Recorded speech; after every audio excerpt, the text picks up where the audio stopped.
Bonjour à toutes et à tous et bienvenue pour cette nouvelle vidéo. Aujourd'hui j'analyse la partie que j'ai jouée dimanche dernier en pré-national contre Lille.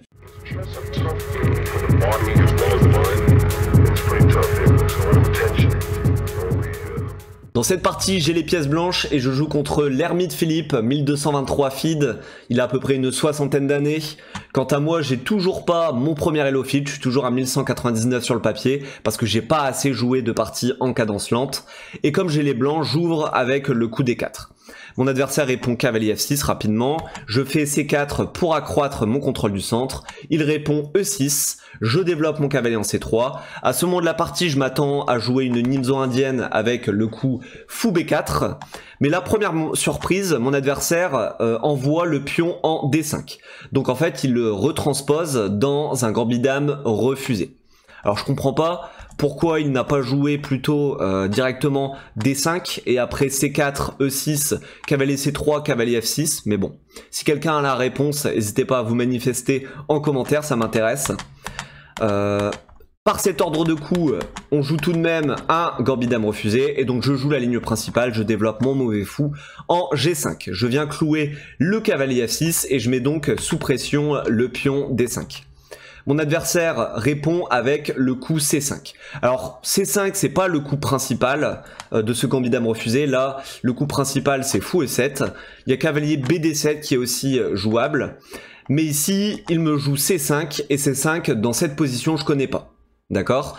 En général, la théorie elle veut qu'on fasse fou E7, cavalier BD7, petit roc et seulement après on envoie C5. Mais C5 aussitôt dans la position je connaissais pas. Donc je commence à calculer un peu, voir ce que je peux jouer. Alors déjà j'ai pas envie de faire D prend C5 parce que j'ai pas envie d'accélérer le développement de son fou. Donc je calcule plutôt comme son cavalier est cloué. En fait le pion a actuellement 2 défenseurs et je me demande si y a moyen de faire une prise en D5. Est-ce que j'ai des variantes intéressantes à ce moment de la partie? Et je calcule que sur C prend D5, il a 2 réponses possibles. Principalement, alors déjà il va pas faire cavalier prend parce que je gagne la dame. Donc sur C prend D, il a soit E prend D5 ou alors il peut jouer intermédiaire C prend D4. Donc je calcule d'abord sur C prend D5, E prend D5 et je calcule que dans cette position je peux faire fou prend. Et s'il décide de reprendre le fou avec la dame, je gagne le pion D5 avec en plus menace de fourchette et en même temps je réattaque la dame. Donc ça a l'air très très bien pour les blancs. Donc j'imagine que si je fais C prend D5 et qu'il fait E prend D5, sur fou prend, il va donc faire G prend F6. Mais s'il fait ça, je suis très content parce que j'aurais pourri sa structure de pion. Il aura 3 îlots avec en plus 2 pions doublés. Donc ça a l'air très bien pour les blancs. Donc maintenant je calcule sur C prend D5, qu'est-ce qui se passe sur le coup intermédiaire C prend D4. Et sur C prend D4, je vois que j'ai Dame prend D4. Sur Dame prend D4, il a principalement 2 coups. Alors s'il fait Pion prend, j'imagine que je peux faire Fou prend pour éliminer le défenseur du pion D5. Et s'il fait ça, alors peu importe ce qu'il fait, hein, Dame prend ou alors Pion prend, j'imagine que je gagne le pion D5, peu importe la reprise, cavalier prend ou dame prend. Alors faudrait creuser, hein, mais bon, dans tous les cas ça a l'air très très bien pour les blancs. Donc je résume, sur C prend D5, C prend D4, je disais que j'avais dame prend, et donc pion prend a pas l'air bon. Par contre je vois qu'il a intermédiaire cavalier C6, en fait, alors je vous montre, hein, C prend, dame prend, je vois qu'il a en fait cavalier C6. Le pion étant cloué, hein, si je prends, il gagne ma dame. Donc là-dessus, alors, je me dis, ok, je peux reculer la dame, par exemple en D2, voire même en D1. Mais surtout là-dessus, je vois que je peux jouer fou prend. S'il fait cavalier prend, je vais avoir fou prend. Alors certes, il a le risque de fourchette en C2, auquel cas je fais roi D2. Mais s'il prend ma tour, le cavalier est plus ou moins coincé, et moi, derrière, je sauve le fou. Alors je vous montre, hein, je vous montre la variante. Si je fais fou prend, cavalier prend, fou prend, cavalier échec, roi D2, et sur roi D2, cavalier prend, et je recule mon fou, j'ai dit A5, mais est-ce qu'il y a mieux par exemple, ou alors on peut même faire H4 en réalité. Ici si on compte, lui il a 3 pièces, moi j'en ai 4. il a 2 tours, j'ai une tour, donc en fait a priori il a qualité de plus ici, sauf que son cavalier est plus ou moins coincé, donc je risque de le récupérer, ça veut dire que c'est quand même avantage blanc. Donc je me dis j'ai pas peur de ça. Donc une fois que j'ai poussé le calcul, je me dis ok, C prend D5, ça a l'air bien pour les blancs, j'y vais. Donc maintenant, dans cette position, je joue C prend D5, et mon adversaire ne part pas sur la variante C prend D4, il fait E prend D5. Alors maintenant qu'il a fait E prend D5, je vais sur ce que j'ai calculé, à savoir le coup fou prend cavalier, élimine le défenseur du pion D5. Alors il en reste un évidemment, et là, il ne part pas pour dame prend, auquel cas j'aurais joué cavalier prend, il part pour G prend F6. Alors après G prend F6, je me dis ok, l'ouverture se passe très bien pour moi. Parce que mon adversaire a 3 îlots de pions, et en plus 2 pions doublés, alors que moi j'ai 2 îlots. Je suis mieux développé aussi, hein. J'ai un cavalier qui a été sorti, lui il a aucune pièce de sortie, donc clairement je pense que dans cette position c'est déjà léger avantage blanc. Rien de fou, mais léger avantage blanc, là-dessus je suis bien. Alors après avoir fait ça, j'hésite entre 2 coups. J'hésite entre E3 et cavalier F3. Le problème en fait, c'est que je réfléchis à comment je vais développer mon fou. Et en réalité, si je joue E3, c'est a priori pour sortir le fou sur cette diagonale. Mais je me demande, est-ce que le fou sur cette diagonale va être bien? Par exemple, si je le mets en D3, il pourrait me faire des coups comme C4. Si je le mets en B5, alors il va sortir le cavalier ou il va faire le fou, on échange. Bon, et je me demande, est-ce que mon fou a vraiment une plus-value sur cette diagonale? Et je me dis, je sais pas. Et du coup, je me pose la question, est-ce que je dois jouer plutôt G3 pour mettre le fou en fianchetto? Si je le fais, j'ai le fou sur la grande diagonale de l'échiquier, et peut-être que c'est plus intéressant dans la partie. Toujours est-il que je sais pas c'est quoi le mieux pour le fou F1. Donc comme je sais pas, je me dis ok, je vais garder en flexibilité, plutôt que de bouger ce pion, eh ben je vais développer mon cavalier en F3. En même temps, s'il prend en faisant C prend D, ben je vais faire cavalier prend, et mon cavalier ici, il sera centralisé et il sera bien, j'ai du mal à le dire, hein, centralisé. Alors sur cavalier F3, mon adversaire, il répond le coup fou E6. Fou E6 me paraît logique, il surprotège son pion D5. Sur cette position, tout de suite, le coup réflexe que j'ai, je me demande, est-ce que dame B3 est intéressant? C'est thématique lorsque l'adversaire sort son mauvais fou, de mettre la pression sur le pion B7. Mais en fait, sur dame ici, je calcule que c'est pas très menaçant pour lui. Il peut faire par exemple, j'imagine, dame, allez on va dire quoi? Bah il peut faire dame B6 en fait. Et sur dame B6, il me propose un échange de dames. Est-ce que j'ai vraiment envie d'échanger? Sachant que oui, ça va lui faire des pions doublés, mais surtout j'active sa tour sur la colonne. Pas trop envie, en plus je sais que j'ai un léger avantage, donc pas trop envie d'échanger les dames actuellement. Donc dame B3 paraît pas très intéressant. Donc je laisse ce coup. Et du coup je me repose la question, est-ce que je dois partir pour E3 ou G3, sachant que ça détermine en fait où je vais mettre mon fou. Est-ce que je vais le mettre sur cette diagonale ou en fianchetto. Ce qui me fait trancher entre le coup G3 et le coup E3, c'est sa structure de pion. Je me dis, vu qu'il a envoyé le pion C, il va probablement pas faire grand roc. Alors c'est peut-être pas vrai hein, ce que je dis, mais c'est ce que je me dis pendant la partie. Donc je me dis ok, s'il fait pas grand roc, ça veut dire qu'il va sûrement faire petit roc. Donc je me dis que s'il fait petit roc, ce fou, je le veux sûrement sur cette diagonale. Là je vais pouvoir lancer une attaque vers son roi à l'aide de ce fou. Donc le fou, il faut que je le mette en D3. Donc c'est pour ça que finalement j'opte pour le coup E3 qui me permet probablement de développer mon fou en D3. Là-dessus, mon adversaire, il décide de faire le coup A6. Alors, A6, je me dis que c'est un coup très passif, je comprends l'idée en fait, hein, il veut pas que je fasse le coup fou B5 échec.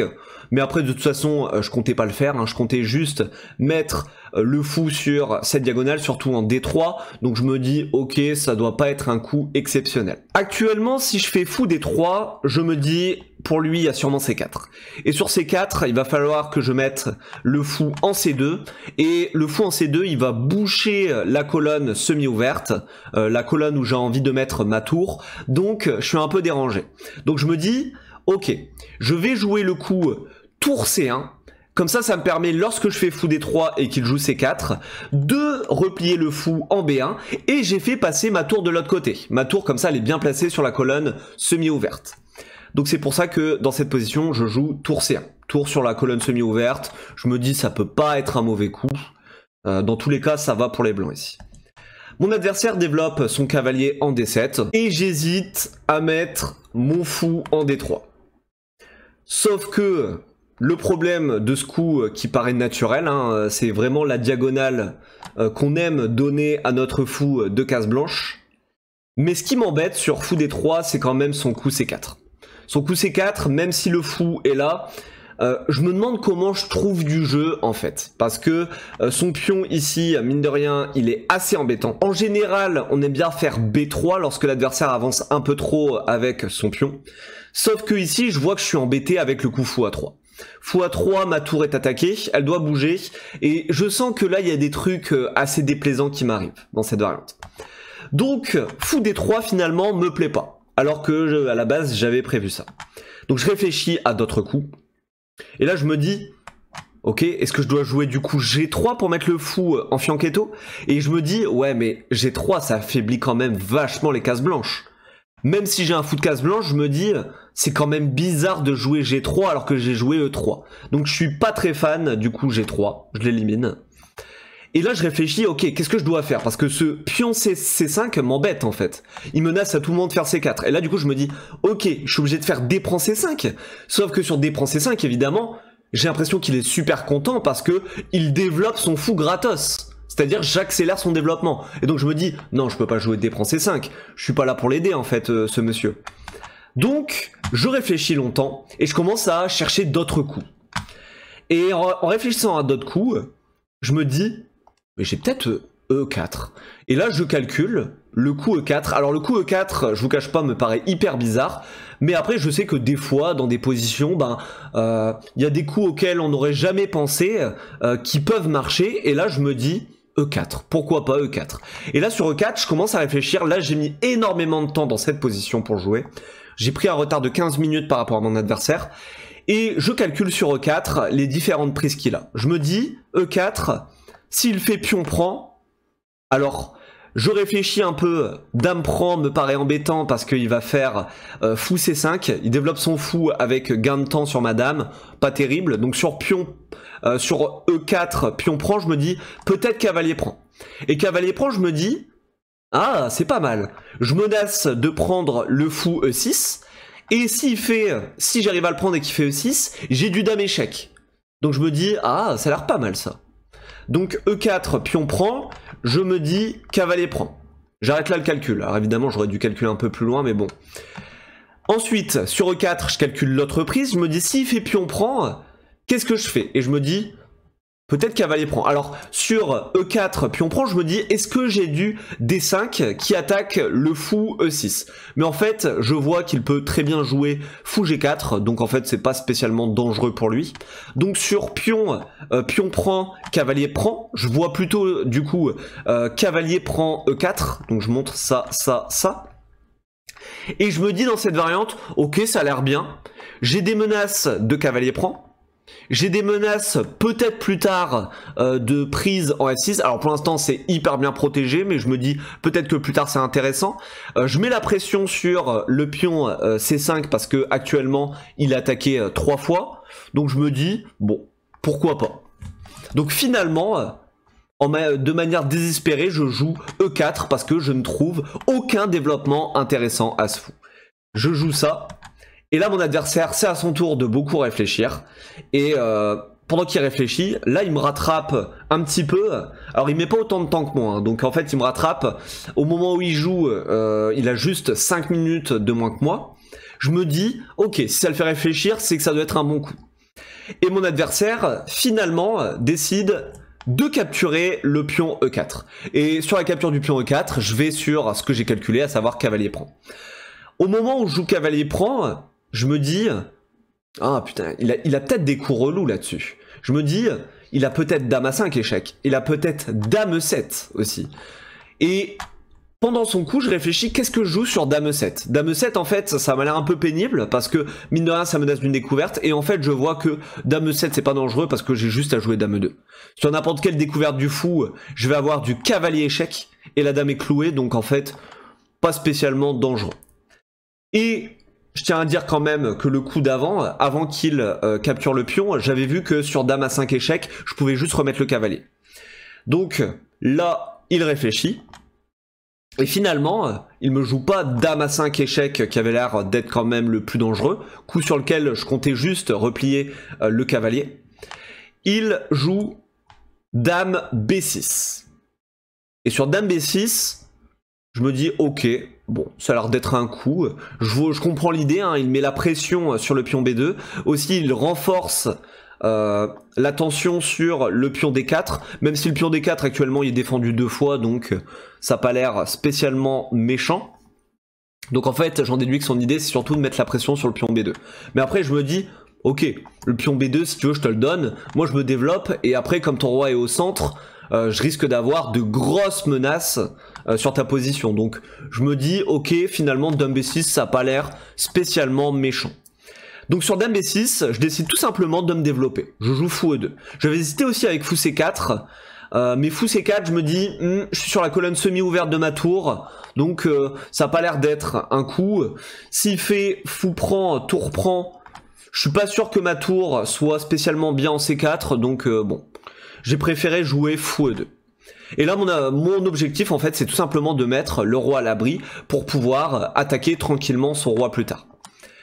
Là-dessus, mon adversaire décide de capturer le pion A2 avec son fou. Au moment où il joue ça, je me dis, bah ça n'a pas l'air d'être un excellent coup. Son roi est toujours au centre, le fou est pas développé. Pourquoi il va capturer le pion A2 alors que il semblerait qu'il y ait d'autres urgences pour lui en fait. Donc je me dis, non, ça n'a pas l'air exceptionnel. Surtout que moi, de toute manière, je fais petit roc et je me dis, ok, j'ai un pion de moins, mais je joue l'avance de développement. Là, je vais sûrement avoir des menaces sur son roi qui est au centre. Je vais peut-être mettre une tour en E1. Au pire, je peux rechasser son fou avec la tour en 1. Ce pion est déjà sous le feu de mes pièces, donc bon, je dois être bien quand même dans cette position. Au moment où je me dis que je suis bien, mon adversaire joue dame prend B2. Dame prend B2. Alors là, sur le coup, je me dis, oh non, non, il n'a pas le droit de faire ça. Là, clairement, je me dis, ça c'est une gaffe. Clairement. Évidemment, sur dame prend B2, le coup qui me vient instinctivement sans réfléchir, c'est tour C2. Parce que tour C2, ça a l'air de faire une enfilade. Et comme la dame est attaquée, elle doit bouger, et je me dis... je vais avoir des attaques derrière. Ce fou, je vais sûrement le gagner. C'est obligé. Donc tour C2 a l'air très fort. Avant d'aller plus loin dans le calcul, je me dis, est-ce qu'il n'y a pas d'autres coups? Julien, faut pas t'emballer. Par exemple, je vois qu'il y a des pressions sur le pion C5. Est-ce que je peux jouer du cavalier prend peut-être? Et je commence à calculer. Ok, s'il fait fou prend, pion prend... Et là-dessus, est-ce que je suis vraiment avancé? Non. Ça n'a pas l'air de gagner vraiment une pièce ou du matériel. Enfin bref. Non, ça n'a pas l'air exceptionnel. Et je me dis, tour C2, par contre, ça a l'air de gagner du matériel. Il y a sûrement moyen de gagner ce fou. Donc, je calcule tour C2. Sur tour C2, je vois qu'il a 2 réponses. Enfin, 3 en réalité. Je vois qu'il a dame B3 qui semble clouer la tour. Mais en réalité, ma dame est protégée par la tour. Donc, en fait, sur tour C2, dame B3, je vois que je peux jouer fou C4. Et fou C4, en fait, attaque la dame.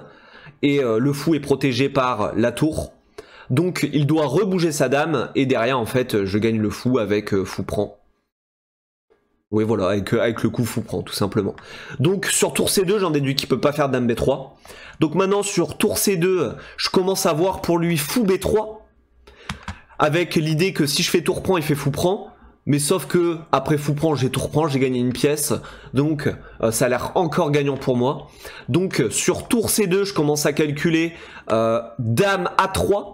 Qui recule la dame en protégeant le fou, sauf que sur tour C2, dame A3, je vois que j'ai dame A1, et en fait le fou est cloué, la dame est non protégée derrière, donc il peut pas bouger le fou, et je vais le gagner au prochain tour, soit avec tour prend, soit avec dame prend.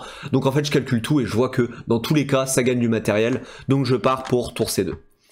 Sur tour C2, il a l'air un peu désespéré, je vois qu'il commence à souffler un peu, et je me dis que je suis bien, je vais sûrement gagner du matériel. Finalement il joue dame A3, et sur dame A3 je joue assez rapidement parce que j'avais déjà calculé dame A1.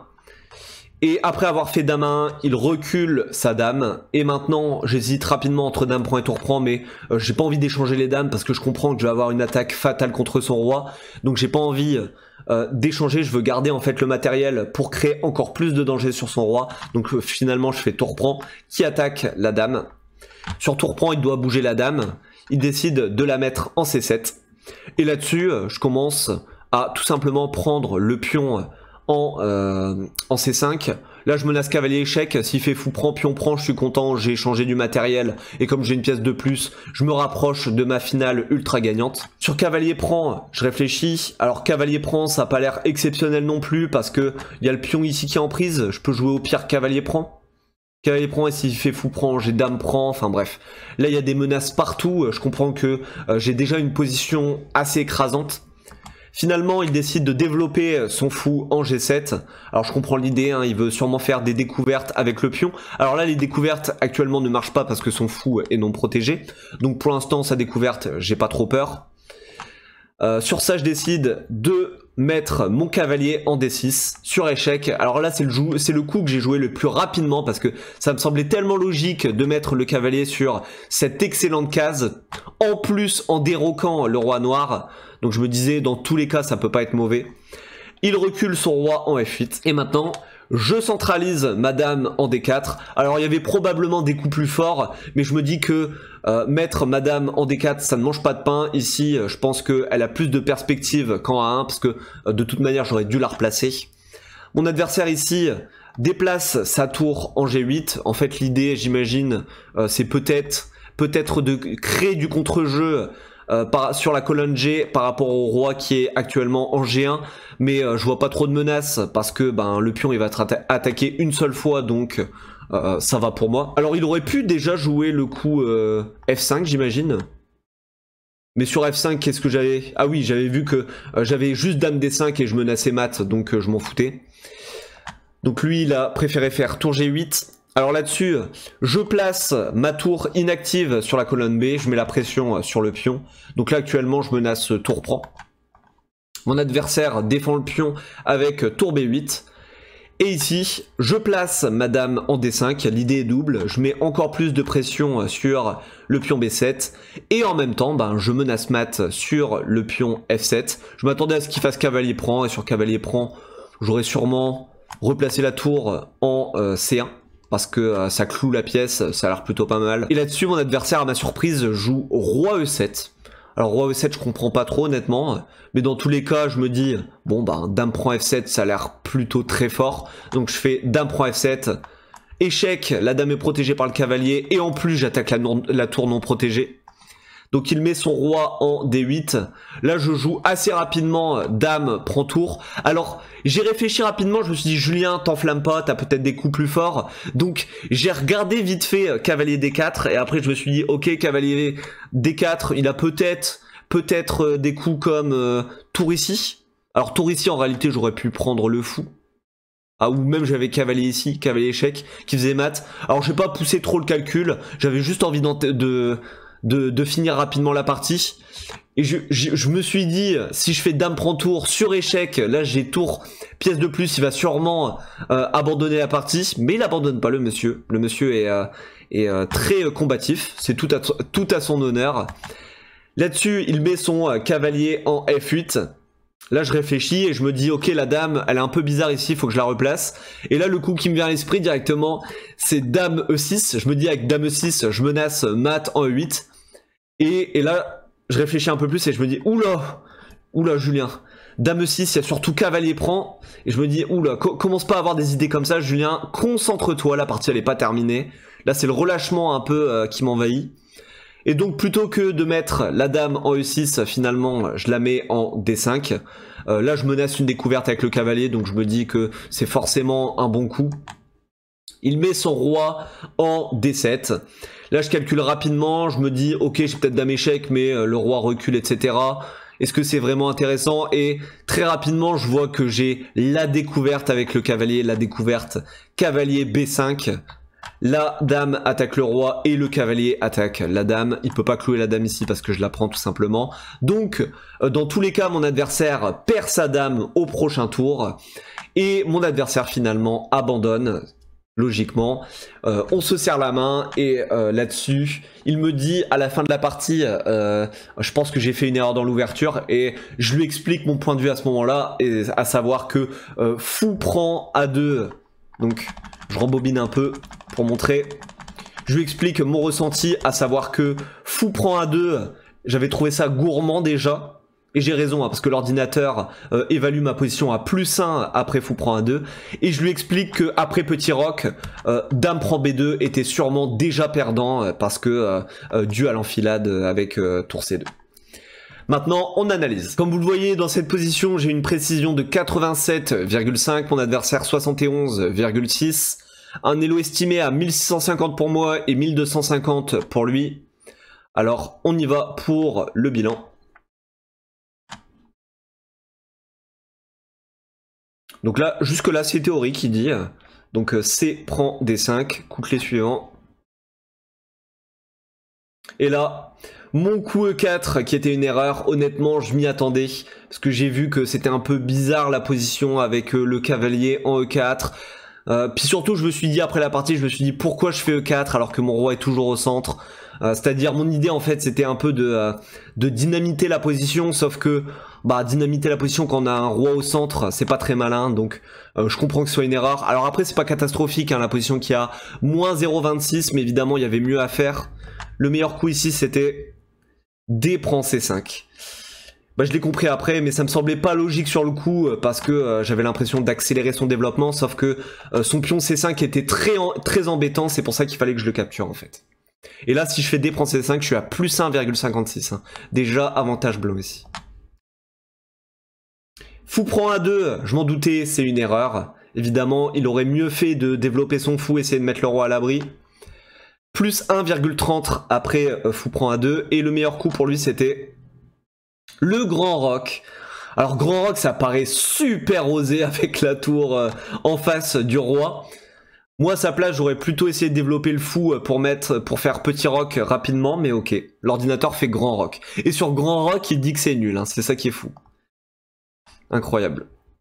Alors ensuite, dame prend B2, qui est une énorme erreur. Là, vous voyez la position qui est estimée à +4,25. Là-dessus, il aurait dû jouer quoi? Dame B4, ok. Dame B4. Pas facile à trouver, hein, dame B4 hein, quand même. Donc là, je fais tour C2, qui est un excellent coup. Je prends en enfilade la dame et le fou. Dame A1, meilleur coup. Tour prend A2, meilleur coup. Dame prend F7, meilleur coup. Et là, l'analyse est terminée. J'espère que vous avez aimé cette analyse. N'hésitez pas à me le dire en commentaire. Likez, abonnez-vous à la chaîne si c'est pas déjà fait. Finalement, on a perdu sur le score de 4-2. Bon, on fera mieux la prochaine fois. Ciao, ciao! It's just a tough game for the body as well as